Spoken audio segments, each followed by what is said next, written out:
All right, welcome back to Lane Switching. Today, we're back with another guest. We got my guy, A.L in the building.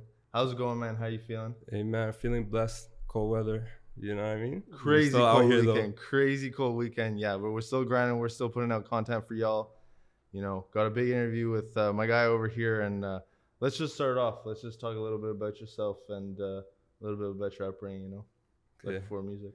Basically, a lot of people don't know this, but I'm Dominican. I was born in the Dominican. I came here when I was like 10. Uh, I moved to Regina. I've been living in the West my whole life. So I came to Regina, then I moved to Bayshore, and that's pretty much it. So Yeah. when did you make that transition from Saskatchewan, right? No, Regina, Ottawa, Regina Lane. Yeah, Oh, it's in the West. Yeah, near Britannia. okay. Yeah. Yeah. So, did you what age I should say then did you come from the Dominican to Ottawa? Came here when I was 10 years old, but I Oh, always okay. came to Canada though, because I had family here, so I'd go back and forth. I also lived in America for a year in New Jersey, but came here when I was 10, like moved here, you know? Yeah. Yeah. And so you started getting into the like you were probably in elementary when you started getting into the school system in Ottawa, right? Yeah. Yeah. So, you know, I guess you could say like, the years where you're going to be the influence most you're spent in Ottawa. So, I guess when and why did you start making music? Um, I started music young when I was like 13, you know?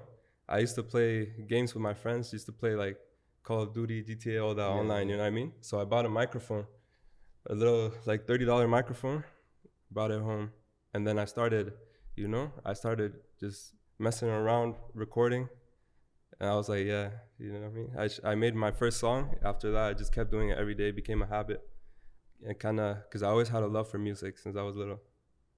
And I guess where do you feel like you got that? Was it family? Was it friends that got you into music? I'm not gonna lie, in the Dominican, like music is a big part of the culture, you know. For So sure. people are always, everywhere you go, music. Doesn't matter the time. Like it could be like 6 a.m. in the morning. You know, people are still up just bumping music. You hear people partying outside. You know, so it's always music's always been a thing How since I was was that little. transition then? Ottawa's a pretty quiet city, a pretty low key city. How do you go from something that's like a pretty high energy country to like something more chill, cold out here? Yeah, to be honest with you, you don't really get used to it when you come from that. So me, I travel a lot, you know? Like I come to Ottawa, like I'm here when like work chill, you know, but in Toronto a lot, Montreal. Um Went to Calgary recently, Okay, you so know? So I don't like to stay in one place, you know what I mean? yeah, fair Yeah. enough. Keep in motion. So I think if anyone's listened to your music, they can see that you gravitate towards like the melodic beats, the pain music. What Yeah. do you think about that type of music? You're gravitated towards. Why do you fuck with that? Okay. The thing is like anyone can hop on a drill beat and just say something, you know, just Yeah, say yeah. some crazy stuff. But if you really want to touch people, you really want to have a message in your music. I feel like pain, not just pain music, but like more melodic music is more of like a way to do that. So what would you say about, I guess what's the different difficulty, I guess you could say, to make a more hype song in comparison to a more melodic song? Do you think it's more difficult and that's why you gravitate towards it? Yeah, it definitely is. It definitely is. Thing is, with with like drill music, like I love drill music. I love all that, you know, rap and everything. I feel like with more melodic music, it's the same. You can do wordplay, you can do lyrics, you can do everything you do with the hard rap ones, you know. But it's like the melodic side is also like is hard. Not everyone can do it. You know what I mean? So you kind of stand out when you can actually have your own melodies, come up with new flows. You know what I mean? Yeah, Yeah, most definitely, most definitely. So, obviously, someone was very prominent out west, and someone you knew personally was FTG Metro, and one of your, I guess, the earliest song you have out on streaming yeah. services is a tribute song to him. How not just how is his passing, but just him as a person. How did he influence your music, and how has maybe his passing fueled you to continue to go with this endeavor, I guess you could say. Yeah. One thing about Metro is like everyone will tell you the same thing. Everyone that met him, everyone that knew him, he was a supportive person, you know. He was the type of person that he would want to see everyone doing their own thing, you know. If you're playing basketball, he'll be like, yeah, you know, he'll support you. If you're making music, he'll support you with that. So it was the same. It was like that, you know. And with his passing, I feel like when it comes to music and all that, if you make music in Ottawa, no matter what ends you're from or anything, you have to respect the doors he opened, um, and just the message behind his music, all the things he did for the city, you know. So after that, it kind of just inspired me, you know, to just keep going, keep pushing. You know what I mean? Yeah, most definitely. And I think, you know, when people talk about his music, they talk about anthem music. When they talk about Rainy Days, they talk about anthem music. But I think it was more than that. Is that music that I think is really going to resonate in the city and that is going to have longevity is stuff that kind of paints a picture of his reality, it paints a picture of the person, the artist's reality. And you know, I think with such a, I guess you could say, dull city Ottawa can be, it's kind of hard to paint that picture. But you know, with his music, the messages he portrayed and everything is, you know, very inspiring, and it's crazy to see someone have that level of success. You know, Yeah, you got a guy like TJ actually in March coming to Ottawa, and it's crazy. You know what it would have been if Metro was still here and could have performed on stage with him, because that's yeah, an A-lister who gave him a cosign, which is, you know, mad respect. yeah. A lot of basketball players, different artists, a lot of people, you know, have respect for him. Yeah, Yeah, most definitely. Well, like guy out here in the city. So, you know, you yourself, let's talk about your music, because you just dropped, to start off the year, you just dropped a new single called December. yeah, Already dropped the visuals with that, shot by 223 Visuals. Let's yeah. just talk a little bit about that project and, you know, how it all came together. Okay, basically, I thing about me is I make a lot of music. Like I'll make songs like every day, you know. Every day, every week, I have to record at least one track, you know. So I wanted to put something out, just because the reason like why I drop music is not for myself or anyone. It's more when people ask for it. You know what I mean? Yeah. And I kind of already made a name for myself in a type of way, so I have to drop at least something. So with that track, it was like, you know, there's been a lot of things going on in the city. Hmm. Um, a lot of things people don't speak on, and I was like, you know, I want to kind of address that on a track, and that's why I kind of talk about it, you know, like the violence going up, all that, a lot of issues, you know. um, and yeah, that's how the track came about. I usually my recording process like takes me around an hour to make a track from scratch, you know. So I made that track. I had other options which I was gonna shoot, but I was like, I want something with more of a message, you know. So I chose that one, hit up 223, and we did that.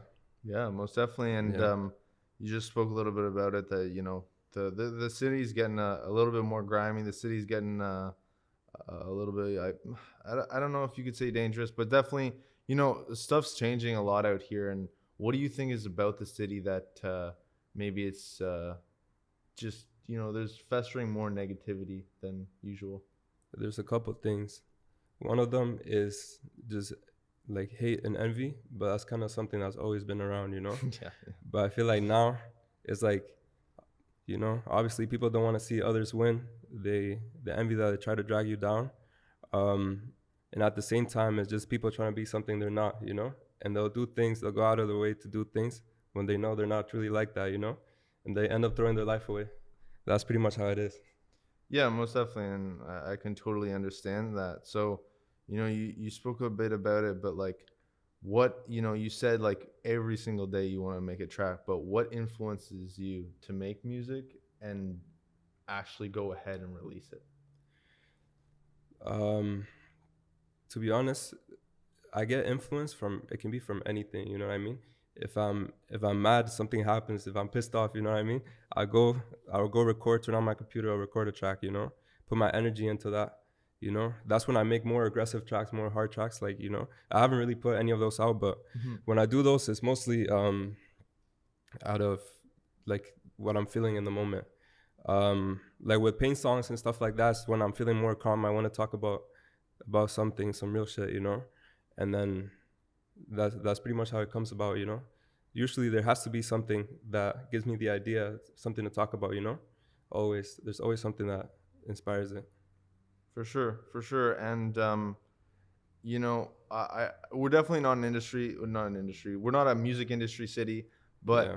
but what do you think the city needs right now to become a more relevant hip hop city? um I feel like people should. Thing is, we all know this, but I feel like people should work more with each other, and not just with each other, but with other artists from, Toronto, Out of town, out of town, for sure. 100%. Like there's a lot of Toronto artists. I feel like people should also do what Santi's kind of doing. He's kind of like branching out to his, like he's Filipino, to his people and Yeah. everything, and that kind of puts more of a, like, let's say there's the Asian community in Ottawa that kind of puts, or in Canada, kind of puts more light on them, you Yeah. know, and things like that. Just working with other people. Yeah, and I think it's not just Ottawa in general. I think artists, they pop off and they go through those growing pains and they go through, the, uncomfortable situations of becoming an artist. But Yeah, once they get to a certain level, they kind of develop a comfort zone and they don't really get out of it, whether it's developing their sound, whether it's working with new artists, whatever it is. I think you always need to be looking to get outside of your comfort zone because that's how you're going to grow. And so for me, I think a lot in the city is that you could say it's stagnant to a degree is because people aren't really getting out of their comfort zone and, yeah, making a song you wouldn't expect them to make or working with an artist from who knows, like out in Europe or out in the States or wherever it is. So, yeah, just diversifying their catalog, I think is big. yeah. The problem with that is though that, let's say let's say you blow up off making like a drill track, right? Hmm. After, if you want to do like an R&B track or something, people are going to be like, what's this guy doing? You know what I mean? He came up doing this thing. So that's why people are more scared to switch, you know what I mean? Because Yeah. they're already in one lane. They don't want to be like, oh, they don't want people to think, oh, this guy's like, he's not doing what we want him to do, you know what I Yeah. mean? So they don't really give people the chance like that, you know what I Yeah. mean? But if people, I feel like people shouldn't be scared of that though. They No. should do, if they want to drop like something different, they should go ahead and do it, because that's what makes a difference. Most definitely, and I think you look at A-listers, you go Kanye, Drake, Lil Yachty. Lil Yachty just released a alternative tape. In my opinion, it's not really for me. That's not really the type of music I like to listen to, but it Yeah, did crazy numbers because it's just finding a new, if you can find that new fan base, you can develop a new sound and have fun with a different sound. You see Kanye, there's not a single Kanye album that you can compare to besides maybe his first three. And yeah, then Drake this year with dropping a project like Honestly Nevermind, which is more of like a dancehall type project. yeah. You see these guys, yes, they're obviously at the highest level of music, but making these transitions and doing these changes, going out of your comfort zone, I think just in general just makes you a better artist. Yeah, exactly. That's how it is. So you mentioned his name, Santi. You've made a lot of tracks with him. You've worked with him a lot. Again, Yeah. one of the best names out here in the city. What has working with him helped you and your music? Man, me and Santi, the thing is, we have like a similar like approach to music type thing. We both have our home studios. We both like freestyle our tracks. We're both on the melodic vibe. We try to diversify, do everything. So when we make music, it's like we already know how it's gonna go. Once one of us has an idea, it just flows. We get it done quick. And that's pretty much how it is. We went to the studio a couple of times. We have crazy bangers, that we're gonna drop soon. He just sent me some opens. They're crazy, fire. And so when did you guys actually start making music together? So we started making music in 2020, I think. 2020. Yeah. That's sick. So was it fresh out of high school or was it during high school when you really started, making moves with your music? Damn. I'm not gonna lie. Like, I was making music the whole time, but I never showed people. Since grade 7, bro. I Yeah, would yeah. never show anyone my tracks, because I was like, I don't know if it's good type thing. I let someone listen to it. They're like, bro, you need to put this out. And then I started showing other people. They were like, yo, drop this. Then I dropped this track called 4, and that track no one was really making music like that. So I kind of dropped it. People from other schools were listening to it and stuff. So it's like, it was neat. Yeah, most definitely. So, not just in Ottawa, but just in general, like what other artists do you want to work with? Um, there's a couple Toronto artists I would work with. One of them, Slim Dinero. Yeah, He's yeah. he's he's pretty sick with it. Yeah, sick flows. Probably make a track with like Tizzy Stacks. Who else? Those are the ones that I can think of right now. Yeah. And I guess in your off time and when you're not focused on your music, what like sounds right now? What artists right now are you messing with? Right now, probably I listen to Doobie a lot. Doobie's pretty sick. You know what I mean? Dude's crazy. Doobie's crazy. Uh, I listen to Meek Mill every day. Every day I wake up, Meek Mill. But right now it's not the same. I don't know. His music's not hitting the same, if I'm being honest. But Did you not like his new well, not new project because it's been just over a year I think now, but how did you feel about Expensive Pain? the only track I listened to from the album is Expensive Pain. That's that's the only one. Nah, but he's still a legend though. I listen to all his tracks, like 1942 Flows, Anthem, Respect the Game, Anthem. Those are tracks I Yeah. last, you know. I listen to who else? I've been tapping into Lil OT. I don't know if you know who that is. From Hamilton. Yeah, he's pretty Yeah. sick. Pretty sick guy. Lil OT. That's pretty much what I used to listen to Drake more. I feel like Drake is it's not hitting the same type thing. No. I try to listen to a lot of artists from Canada, just to support and stuff. I listen to Tory Lanez. Tory Lanez is a big inspiration, for my music. If I want to do R&B, you put on some Tory Lanez, gets you in the mood type thing. You just make it. Yeah, most definitely. Free Tory. So, for 2023, what do you have planned? 2023. Me, I'm trying to be more consistent with my music because every time I drop it, it's like it does well. And I know if I could keep it pushing, it would be something else. But my problem is that I drop something and then I disappear. But kind of been doing that on purpose though, just to keep things private, keep things slow. But I plan on being more consistent, dropping more music, more features, Most definitely. So I guess what is what deters you from taking the music more seriously? What doesn't make you want to go full time with music? One of the things is the attention that comes from it. It's like it can be good. There's advantages to it. At the same time, there's a lot of cons. It could cause problems. Especially people who have polys with sides and all that. It's useless stuff. But the thing is, you might be making music with this guy from the West. You might not know it, but this guy from this other end hates you just because you're doing that, and you don't know the guy, never met the guy, But it's just that's how it works here, So it's you kind of have to be careful who you associate yourself with, who you work with and everything. I think a lot of artists out here, they definitely are deterred to work with people who are maybe involved with the other stuff outside of music, you could say. And for me, it's just like at the end of the day, like only a certain amount of people really are going to work with you. So if there's somebody who's involved in this type of stuff where it's like, yeah, you don't really want to be around it, but at the end of the day, like the person who probably doesn't like you from working with that person probably wasn't going to like you anyways. Yeah. Might as well just go ahead, make your music and do what you want to do because, not everyone's going to like you out here. Not everyone's going to mess with your stuff. But for me and just like, I think for a lot of artists out here, I think just do it for yourself and do it for the people who mess with it and mess with what you're doing and, stick to your guns and you'll be all right. Yeah, exactly. I mean? Yeah. So, where can people find you on social media? Man, you guys can find me on IG at A.L Santos with 2 S's. That's my YouTube's A.L, just A.L. And yeah, that's TikTok too, I might have to start, people, the thing is people will hate on TikTok, but now it's like, you see people it's more relevant. I mean, the younger generation, I think, are more into TikTok than Insta now. Yeah, I don't have any TikToks on it really. I just post my snippets, but I might have to, promote some things on there. Yeah. No crazy dances, but none of that. None of that. We don't do that now. Yeah, for real.